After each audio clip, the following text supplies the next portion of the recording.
పిళ్ళయార్ అంటే పెద్ద అబ్బాయి గారు వస్తున్నారు, పెద్ద పిల్లాడు వస్తున్నాడు. ఎవరు పెద్ద పిల్లాడు ఈ లోకానికి అంతటికి? విఘ్నేశ్వరుడు ఒక్కడే. మరి ఎదగడా? ఎదగడు. ఎదగడు అన్న మాటకు అర్థం ఏమిటంటే మీరు జాగ్రత్తగా పట్టుకోవాలి. ఎదుగుట అంటే కాలమునకు లొంగుట అని అర్థం.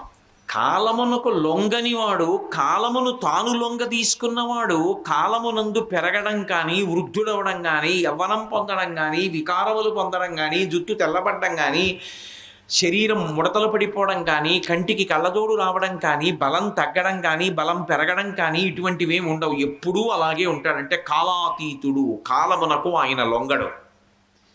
అందుకని సదాబాల రూప. ఆయన తండ్రి పరమేశ్వరుడు కాలకాలుడు, కాలమునకు కాలుడైన ఆయన కాలాతీతుడు.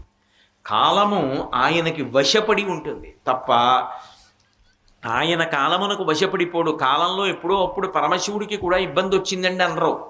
సమస్త బ్రహ్మాండములు ఆయనలోకి వెళ్ళిపోతాయి, ఆయన అలాగే ఉంటాడు. మళ్ళీ ఎప్పుడో బ్రహ్మాండములన్నింటినీ మళ్ళీ సృష్టిస్తాడు, బయటికి తీస్తాడు తప్ప ఆయనకి ఏ భంగపాటు ఉండదు. ఆయన అలాగే ఉంటాడు, శాశ్వతుడు. శాశ్వతుడు ఆయన. అమ్మవారు శాశ్వతి, శాశ్వతైశ్వర్య అని లలితా సహస్రంలో చదువుతున్నాం కదా. ఆవిడ శాశ్వతమైనటువంటి స్వరూపం. ఆవిడ ఒకనాడు ఉండి ఒకనాడు వెళ్ళిపోయేది కాదు. ఆవిడ మహాతల్లి. ఎందుకే పూర్వజ. ఆవిడ ఎప్పుడు పుట్టింది అంటే నేను పుట్టడం కాదు, ఈ బ్రహ్మాండములన్నీ ఎప్పుడు పుట్టాయో, ఈ భూమి, సూర్యుడు, చంద్రుడు వీళ్ళందరూ ఎప్పుడు పుట్టారో అంతకన్నా ముందుంది. మీరు ఏది చెప్పండి దానికన్నా ముందు ఆవిడుంది. పూర్వజ, అన్నిటికన్నా ముందు ఆవిడుంది. మీరు ఎవరిని చెప్పండి అంతకన్నా ముందు ఆవిడుంది. నిత్యయవ్వన మదచాలిని అని చదువుతున్నాం కదా.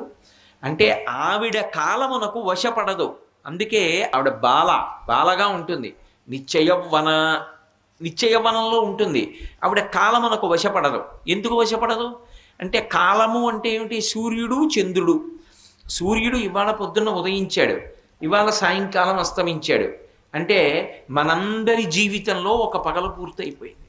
వెనక్కి వెళ్ళగలమా? వెళ్ళి మళ్ళీ తెచ్చుకోగలమా పగలు? ఏదైనా తేగలమేమో, కాలాన్ని తేలేము. సర్వం శ్రీ ఉమామహేశ్వర పరబ్రహ్మార్పణమస్తు. స్వస్తి.